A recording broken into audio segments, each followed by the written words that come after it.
Hi hello welcome back to my channel సినిమాలయం.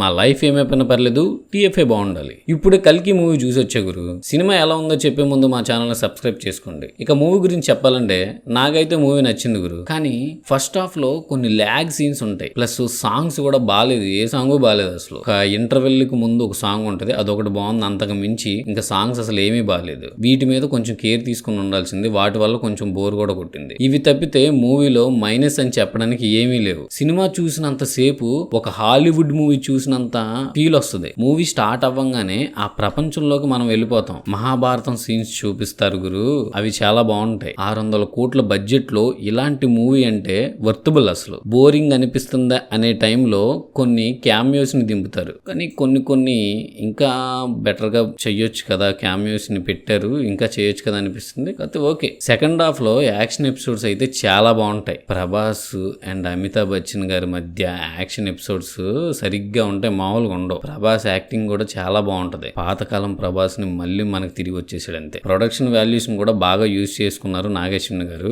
Deepika పడుకుని, అమితాబ్ బచ్చన్, కమల్ హాసన్ గారు అయితే యాక్టింగ్ సాపగొట్టారు. అసలు కమల్ హాసన్ గెటప్ మామూలుగా ఉండదు. లాస్ట్ లో పీక్స్ అసలు. మూవీ ఎండింగ్ అయితే వేరే లెవెల్ ఉంటది. ప్రభాస్ గారు రోల్ ఏంటి అనే దానిని క్లైమాక్స్ లో సరైన ఆన్సర్ ఇచ్చారు. నెక్స్ట్ పార్ట్ గురించి నేను చాలా వెయిట్ చేస్తున్నా. సినిమా చూసి ఇంటికి వచ్చిన తర్వాత కూడా నాకు ఆ కాశీ నగరమే కనబడుతుండే, కళ్ళు మోస్తుంటే. నేను అంత ఫీల్ అయ్యా మూవీని. ఇంకా మరిన్ని వీడియోస్ కోసం మా ఛానల్ ని సబ్స్క్రైబ్ చేయండి.